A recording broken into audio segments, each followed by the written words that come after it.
Olá, caríssimos estudantes, curiosos e visitantes. Bom, esse vídeo ele vai ficar um tanto mais curto, ou pelo menos eu pretendo fazer ele um tanto mais curto do que o outro, no qual eu fiz uma abordagem sobre a construção histórica dos direitos humanos em um contexto bem amplo. Fazendo uma ressalva com relação ao vídeo anterior, eu havia mencionado que a Constituição brasileira era de 1989, na verdade ela é de 1988, tá? A Constituição brasileira é de 1988. Essa correção, fazendo aqui essa observação com relação a essa data que eu mencionei errado no vídeo anterior.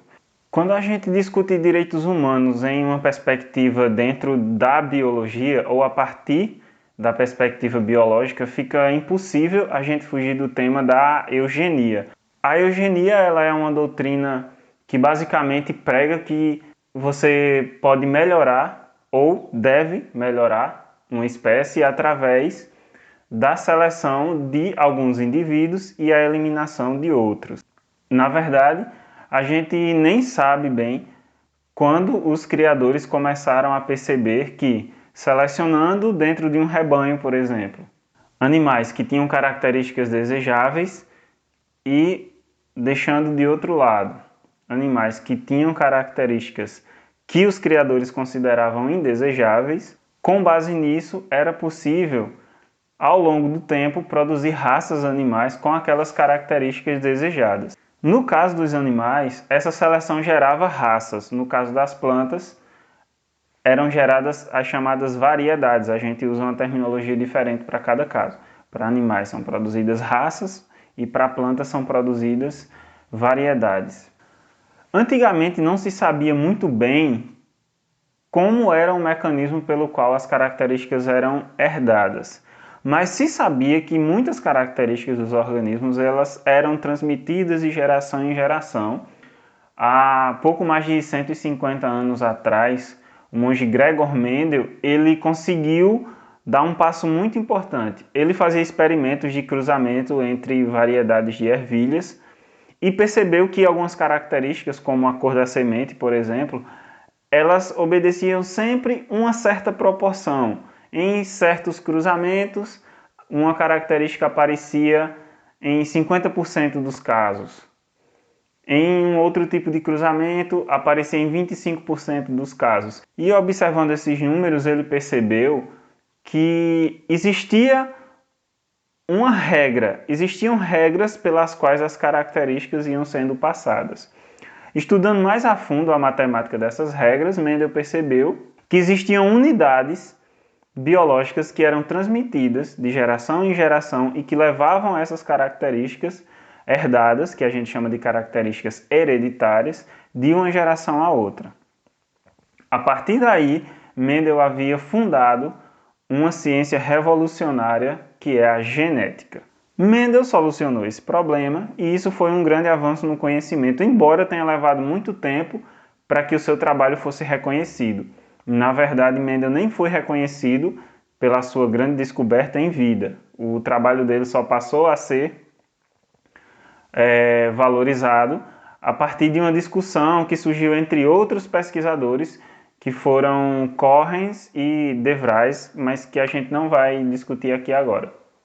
Sempre existiu, no caso da humanidade, a gente discutiu isso na conversa anterior, a gente viu que sempre existiu uma discriminação entre os diferentes povos. Então, principalmente a gente viu que o europeu tinha muita discriminação com outros povos, existia muita rejeição e nós vimos, inclusive, que muitos intelectuais eles faziam parte desses movimentos que pregavam uma segregação da humanidade baseada no conceito de raças, que a gente também viu na aula passada, que na melhor das hipóteses é um conceito confuso, e provavelmente é mais do que isso, é um conceito equivocado e que gera mais confusão do que luz na pesquisa científica. Um exemplo dessa discriminação dentro do meio científico é a história da descoberta e da descrição da síndrome de Down.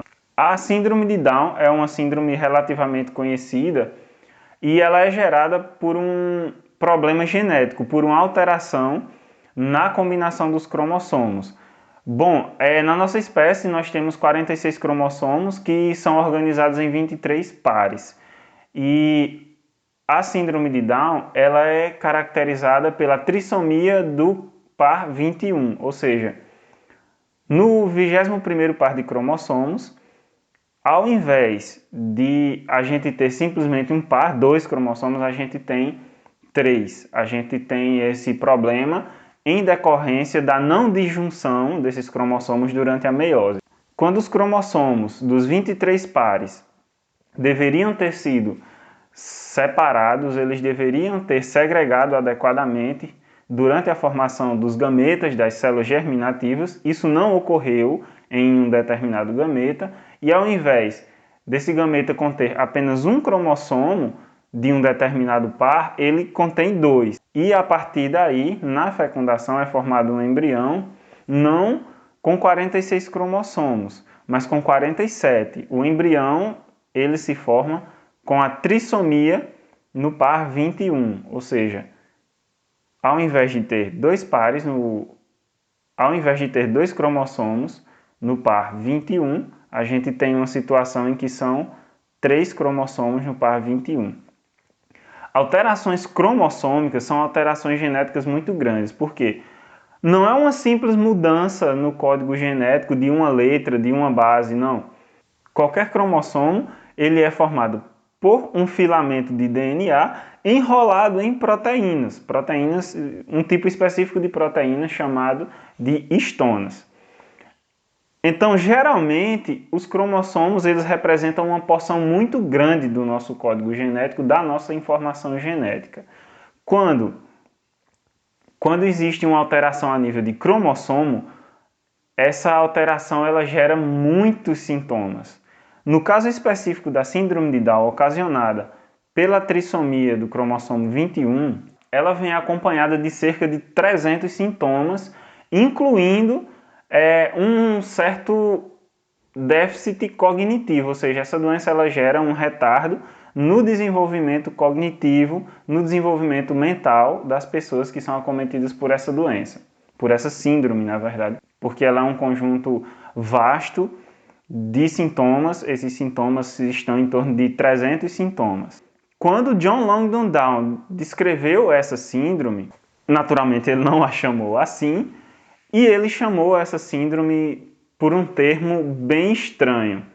Ele chamou a síndrome de idiotia mongoloide. Foi assim que o médico que descobriu a síndrome de Down descreveu a doença. E isso não se refere a um comentário informal, não quer dizer que ele usou a palavra de modo despretensioso. Idiotia mongoloide era um termo que constava na expressão técnica, era um termo técnico para aquele médico. Ele utilizava formalmente a expressão idiotia mongoloide para se referir aos portadores de síndrome de Down. John Langdon Down escolheu o fato de haver uma certa prega no olho dos portadores da síndrome, que deixa o olho um pouco puxado em alguns casos, e o tom da pele um pouco amarelado. Ele se ateve a essas duas características por causa do racismo e por acreditar que aquelas características que alteravam, que deformavam algumas estruturas no corpo humano em função de uma doença, naquela época, John Langdon Down associou isso a caracteres típicos de pessoas da região da Mongólia.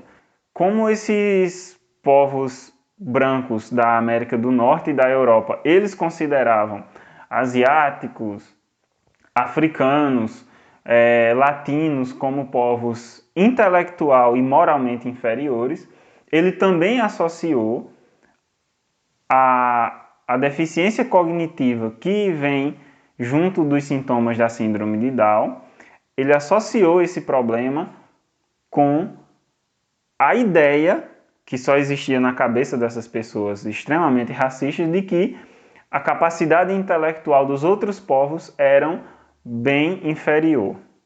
Quando a gente revisou a emergência da civilização humana a partir da Revolução Agrícola, a gente observou que existiam vários fatores contribuindo ou não exigindo muito para que houvesse ou não um desenvolvimento maior da agricultura e, consequentemente, da organização social em alguns grupos humanos. Se existiam demandas por alimento, isso envolvia demandas por alimento, por espaço, isso envolvia fatores climáticos. E por vários motivos, a Revolução Agrícola e também o processo civilizatório que vinha em seguida a isso, ele era uma decorrência não apenas de capacidade intelectual, mas de vários fatores que confluíam, que convergiam em um caso ou em outro para a gente ter uma situação de maior ou menor avanço da agricultura e da civilização. Principalmente partindo de uma visão eurocêntrica, os outros povos eram inferiores. Em função desse preconceito racial, em função de considerar que os povos não europeus ou não descendentes de europeus eram inferiores física, intelectual e moralmente, esse preconceito se refletiu em trabalhos como o de John Langdon Down, que chamava os portadores da síndrome de Down de idiotas e comparava ele ao povo da Mongólia. No vídeo anterior, eu já citei Monteiro Lobato e o zoólogo e paleontólogo Louis Agassiz, que era suíço, como intelectuais que disseminaram bastante o racismo e se referiam aos negros especificamente, naqueles casos, de modo bastante preconceituoso. O momento mais lamentável desse preconceito racial foi quando ele encontrou o ódio e a eugenia no contexto das guerras.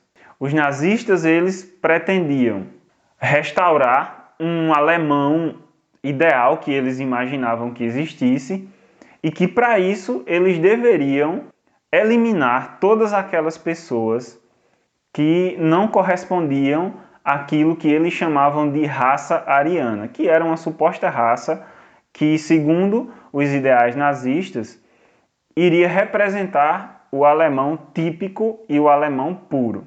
Os judeus, eles eram eliminados em função da sua etnia, da sua identidade como povo. De um modo um pouco diferente, atuava a chamada eutanásia nazista. Isso ficou bastante conhecido como a Ação T4, que considerava que pessoas internadas, doentes por problemas genéticos ou portadoras de deficiência mental representariam um custo para o Estado, um custo para o governo, e que para fortalecer o país deveriam ser eliminadas. Qual foi o procedimento utilizado para isso? Na chamada eutanásia nazista, o governo enviava fichas e questionários para que os diretores de hospitais psiquiátricos, por exemplo, os diretores dos hospitais, eles cadastravam alguns pacientes internados para serem levados para cerca de 28 unidades, 28 laboratórios que existiam pela Alemanha, que eram destinados a matar essas pessoas. Pelo menos 70 mil pessoas foram executadas através desse programa, inclusive crianças, doentes mentais que eram internadas. O governo passou a negar alimentos para essas pessoas extremamente frágeis. Essas pessoas, quando não morriam de fome por causa de seu alimento ser negado, essas pessoas eram levadas para laboratórios onde elas eram executadas e o seu cérebro era retirado e enviado para laboratórios onde os cientistas nazistas realizavam suas pesquisas. Um caso muito famoso é o do neurocientista Haller Wöhrmann. Ele teve seu nome, por assim dizer, eternizado, descrevendo também uma outra síndrome, que é a chamada Síndrome de Haller-Wöhrmann-Spatz, e foi descrita pelo neurocientista Julius Hallervorden, que era um neurocientista alemão, nazista, pelo menos 500 cérebros obtidos, extraídos através do programa de execução do nazismo, através da chamada eutanásia nazista, serviram de material biológico para que Hallervorden desenvolvesse seus estudos. Aliás, frise-se aqui durante o período das guerras, incluindo em especial a Segunda Guerra Mundial e a ascensão do nazismo na Alemanha, esse foi um período de extremo crescimento da ciência neurológica e da medicina de um modo geral. A razão muito simples: as pessoas utilizavam cobaias humanas sem pudor. As pessoas matavam e torturavam pessoas em experimentos. A partir da década de 20, começou a se intensificar um movimento eugenista no Brasil. Esse movimento ele chegou a consolidar a Sociedade Eugênica de São Paulo.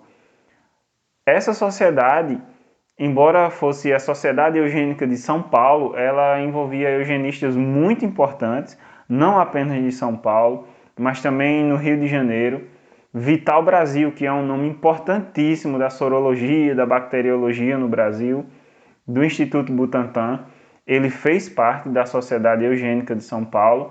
Eu vou deixar na descrição do vídeo links mostrando artigos, mostrando pesquisas que encontraram a relação desses pesquisadores com esses movimentos de eugenia, né? Embora essa sociedade, pelo menos até onde a gente sabe, não tenham sido tão ferozes ou não tenham sido tão agressivas em ferir os direitos humanos como foi o projeto nazista. Embora não haja, pelo menos não de modo muito claro, nenhuma relação com o assassinato, com a eliminação de pessoas.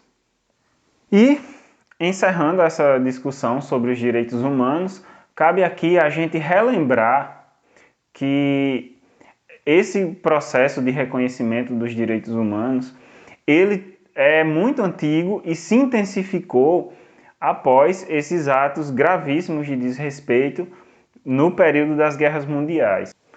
E para que a gente entenda melhor como são compreendidos os direitos humanos, e para a gente entender melhor como o direito à vida, dentro do contexto e tal como um direito humano, como um dos direitos humanos, ele é compreendido e respeitado hoje, no final dessa discussão, cabe a gente lembrar de algumas características que são inerentes aos direitos humanos.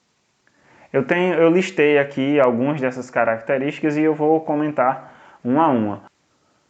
A primeira delas é a universalidade. Bom, o que quer dizer a universalidade dos direitos humanos? Para que uma pessoa possua um direito ou os direitos humanos, não é necessário que ela tenha esta ou aquela origem étnica. Não precisa ser deste ou daquele povo. Todas as pessoas são dotadas de direitos humanos, independente de etnia, independente de cor, independente de idade, de sexo, de crença. A gente não pode sair elencando critérios. Mas para a pessoa possuir esses direitos humanos, ela tem que se enquadrar nisso, se enquadrar naquilo. Isso é perigoso porque foi assim que os nazistas passaram a excluir cada vez mais gente da concepção de ser humano e passaram a eliminar cada vez mais diferentes. Judeu não se enquadra, negro não se enquadra, se não for cristão não se enquadra. Não, isso não é correto, não é assim que a gente entende, não foi assim a construção dos direitos humanos. Isso é a universalidade. Qualquer pessoa é dotada de direitos humanos, independente de cor, de etnia, de crença, de idade, independente de sexo. Isso diz respeito a ser um macho ou uma fêmea da nossa espécie, ou isso independe também da opção sexual da pessoa. Uma outra característica é a inalienabilidade. O que é a inalienabilidade? Isso significa que um direito humano ou os direitos humanos, eles não podem ser alienáveis, eles não podem ser vendidos e eles não podem ser comprados. Né? A inalienabilidade é incompatível, por exemplo, com o tráfico de pessoas. A gente não pode vender a dignidade, a gente não pode vender a liberdade das pessoas, como acontece em alguns esquemas de tráfico humano, a exemplo da escravidão e a exemplo de muitos casos de exploração sexual. Então, isso é totalmente incompatível, os direitos humanos eles não podem ser vendidos, eles são inalienáveis. Os direitos humanos eles são também irrenunciáveis, isso significa que assim como uma pessoa é dotada dos direitos humanos, em qualquer fase da sua vida, independente dela ser doente ou não, independente dela ser desta ou daquela crença, desta ou daquela etnia, a pessoa também é dotada desse direito por toda a vida e a pessoa não pode renunciar. Imagine que uma pessoa em uma situação de fragilidade qualquer, ela é persuadida por alguém a vender ou a abandonar seus direitos, ela é persuadida a ser escrava ou a ser até mesmo uma cobaia. Vamos dizer que uma pessoa ela é convencida por alguém a ser cobaia de um experimento científico, que no final das contas essa pessoa vai morrer ou coisa do tipo, e não se pode ter brecha para que uma pessoa desinformada, vulnerável, ou sob qualquer outro contexto, ela renuncie aos seus direitos humanos. Então, para não se criar essa brecha com pessoas vulneráveis e por vários outros motivos, os direitos humanos eles são irrenunciáveis. A pessoa não pode abandonar, ela não pode declarar que não possui mais seus direitos humanos e abrir mão dele. Uma outra característica é a imprescritibilidade. Isso significa que os direitos humanos não prescrevem. Prescrever, no jargão jurídico, significa que o prazo de validade de um acordo, de uma lei ou de um crime, enfim, passou, né? Então os direitos humanos eles não têm um prazo de validade. Adicionalmente, a gente tem a propriedade da relatividade. Para que cada país observe os direitos humanos e adote eles, existe um certo cuidado, existe uma recomendação de que sejam respeitadas as peculiaridades culturais desses países. Mas, claro, essas peculiaridades jamais podem, por exemplo, relativizar o direito à vida. Ainda no que se refere ao direito à vida, é importante a gente mencionar também as questões da bioética e da biossegurança. A bioética ela foi proposta ali no período das guerras, a princípio, mas ela só veio se consolidar de fato a partir da década de 70. Ela tem um foco muito grande na nossa espécie, mas não necessariamente. A bioética ela preza pelo direito e pela ética no contexto, por exemplo, de pesquisas, especialmente pesquisas envolvendo animais e seres humanos. Se essa pesquisa envolver especialmente animais ou seres humanos, ela precisa passar pela avaliação, o projeto dessa pesquisa precisa passar pela avaliação do Comitê de Ética para que ele julgue essa pesquisa adequada ou não do ponto de vista ético. Esses comitês de ética eles são disseminados em várias instituições, como por exemplo nas universidades. Adicionalmente, a gente teve também o desenvolvimento da biossegurança, que preza pela gestão de risco biológico e pela proteção dos diversos organismos e do ambiente. A biossegurança ela vai prezar por boas práticas laboratoriais, ela vai gerenciar riscos como, por exemplo, acidentes em laboratório, risco de contaminação, de acidentes biológicos. E em 2005, aqui no Brasil, a gente teve o desenvolvimento da Lei de Biossegurança, e esse é um processo que está em constante transformação, isso está sempre em debate, porque a ciência avança, o conhecimento avança, a sociedade se desenvolve, as culturas mudam com o passar do tempo, e essa discussão precisa ser sempre reacendida e sempre trabalhada. Essa foi a nossa discussão de hoje sobre o tema dos direitos humanos. Por hora, nossa discussão sobre esse assunto está encerrada, embora ainda haja muito assunto, muita coisa sobre esse tema, mas nós encerramos por aqui. Eu espero que tenha sido uma discussão proveitosa para você que está me assistindo, que assistiu aos vídeos anteriores. Muito obrigado e até a próxima.